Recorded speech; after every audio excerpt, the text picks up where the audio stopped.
Good morning, good afternoon, or good evening. Here's the Daily CRUMB. Hope you along your week. Hey. Good morning, good afternoon, good evening, whatever time it is for you. How are you today? Welcome to the Daily CRUMB with me, Wingish Nive Mijekikwe, your friendly, freaky ass, sweetgrass water medicine woman, most Christiana Car, superstar. All this beautiful divine being right here. And welcome, all you beautiful divine beings. Right here too. How goes it with you? Yeah, I'm having some more releasing today. You know, acknowledging and stuff. Why did I allow people to treat me this way? I pass this on down to the children, and the children are feeling alienated from their parents, especially my girl.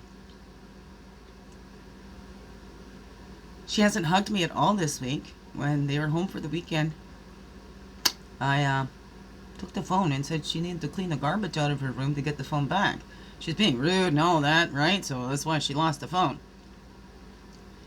And then that was the deal to get that back, right? You treat your mom with kindness, respect, and you go clean that room because it's disgusting. They don't follow the rules, and I shared pictures of another room that was disgusting. The one cleaned his room, he was able to go. She just sat. They just sat. And this is what they're learning from those other ones too. They'll just sit and not do anything. And then just say, Mom took my phone. But not say. Suddenly, and this is really funny. This is what they got, right? This is what they've been conditioned to. Okay, this is my 20-year-old. When he was like, 5 or 6, yeah. So don't think my baby boy was in school yet. But they played on the old-fashioned Nintendo. And they kept fighting. And I said, okay, if you guys are going to keep yourself calm and take your breaths, then I am going to take the game away. And we're going to put it up in the closet until, you calm down, right? We'll get another try because, you just keep getting frustrated. They had warning. So they continued.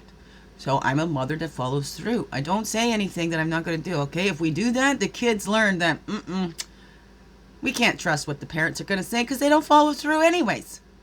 So always follow through, right? So I followed through. I took the Nintendo, put it in the top of the closet.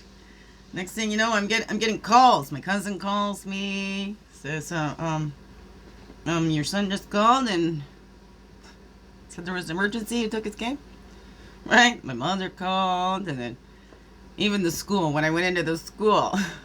They actually saved the message for me, and it was, hello, this is Liam McDonald. It's an emergency. My mother has taken our game. Right? And here's where they learned this, okay? They'll get mom in trouble. They'll just tell on mother because their father comes in. What's this I hear about you taking Liam's game? And he just gets this little smirk on his face like, ha, ha, ha, ha. So my kids learn. They don't have to listen to mother. They can just go tell on their mother, and then mom's going to get in trouble. What do you teach your kids then? My kids learn to get around me and then say, it's my fault. They'll be here. Plenty of food. All of us adults have looked at full fridges and cupboards because there isn't just something quick to open and eat. We say, there's nothing to eat because it's going to take some work to make something to eat. This is what my kids do. But what they've been conditioned into, and the ones around them, is that, their mother doesn't feed them. There's no food at their mother's house. So this is how the adults, knowing full well, okay, hello, adults, fed into that with the children. And then there's this whole thing out there that I don't feed my kids, and blah, blah, blah, blah, blah, blah, blah, blah. Poof!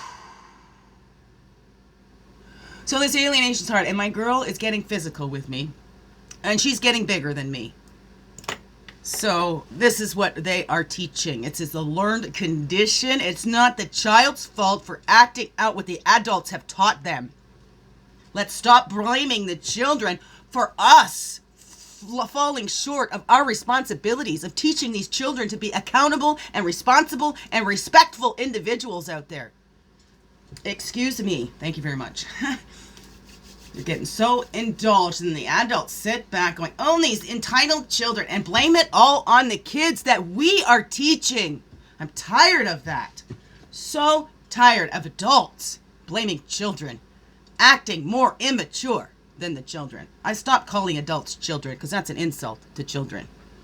Adults know better. Adults have lived longer. Adults have the experience. The children don't. The children are manipulating. They learn from the adults. I mean, seriously, I could crack this little smile because I'm being serious, and this is, you know, I love to be happy and playful and whatever, but this is something serious. This is a serious issue, and it's not just with me. I'm not the only one. This is like a big epidemic, I think, out there. We're creating narcissists, people. Creating narcissists when we don't say no to these children, when they don't have boundaries, when they just get to raise themselves. Because this is what's happening. We're allowing the children to raise themselves. Children need to be raised by adults. I don't know. There's my humble opinion on that. Well, it ain't just my opinion, you know. Look at the facts. Look at it. Look at this world out there. Okay, 618. Let's... okay, one self-care card. Okay. When I loved myself enough, I began leaving whatever wasn't healthy. This meant people, jobs, my own beliefs and habits, anything that kept me small. My judgment called it disloyal. Now I see it as self-loving. Kim McMillen. Take a few moments to reflect on ways you loved yourself today. What did you leave behind that wasn't healthy? What did you leave behind that wasn't healthy? Are we hanging on to anger, past resentments and stuff like that? Because that just continues to hurt us, not them. That's in 9:45. And then that's when we start repeating those cycles. And are we looking to get our balance back from our children? Or are we looking to give our children everything that we didn't have? And in that, we're not realizing how we're creating these little monsters, these little entitled beings. Because we're parenting from guilt, right? We need to give the littles what they lacked, and not in our littles on the outside, because then we're projecting on them. We need to get inside, see what that little needed, and give it to that little. Give that to ourselves, not project it onto our children. You know, we don't want our children, you know, it builds resilience. We can't protect our kids from everything as much as we want to, but that does a disservice. We cannot live our children's lives for them, and we cannot live our lives vicariously through our children. Many try, but this is the big, I think, one of the biggest problems in this world today. What are we doing to our children? Because the children are our future. Hello.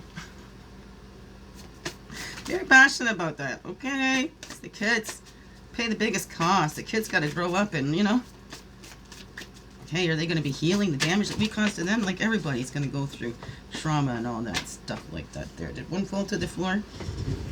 Yeah, okay. Okay, this one's coming up the top there. Salmon, we're listening to that inner knowing. What did that little need? Okay? 49. Is listening to the inner knowing. Okay, you can listen to the inner knowing, and then you know what to do. Okay? Okay, there we go.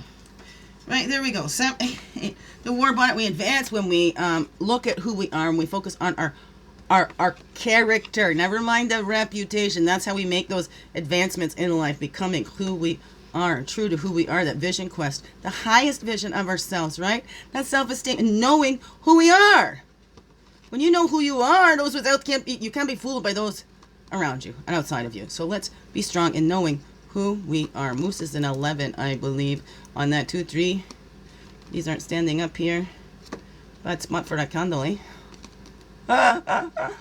Okay, stay up there. Okay, we make those advancements, and what's falling down the pipe? Prayer for inner peace, following that inner knowing, and these are the rites of passage. This is how we create those changes in our lives, moving those cycles, right? Because we're listening to that inner voice. We're not blocking out all that outside noise to tell us how we should be and what we should be doing and all that blibbity-bobbity-boops, right? And we're listening. We're building on who we are. And we see void is always in there. We're unlocking that potential miracle because we're being the leadership in our lives. We're doing those stealth dives. We're taking responsibility, and we're stop pointing the fingers at everybody else. We teach our children to take responsibility too, and how to feed themselves. For Pete's sakes, we're falling short here as human beings because we're not teaching our youngs and the littles like every creature in the wild does. They need to model that for their children, how to survive on their own. We're keeping our kids dependent. Okay, I don't know. What is that for you? Beautiful beings. Biggest heart hugs ever. Yes, thank you for being you. Shine your light through in everything you do. Because you know what? This world needs you. To be you. Fully, holy, and true. Don't let this world miss out. No, it's you. I'm so glad you're here. I'm so glad you choose to stay every day. You beautiful beings. Let's grow, grow, grow. Grow, grow, grow. Slow, slow, slow. Make this another wonderful, blessed day. Love you all. Mwah. Thank you. Take responsibility.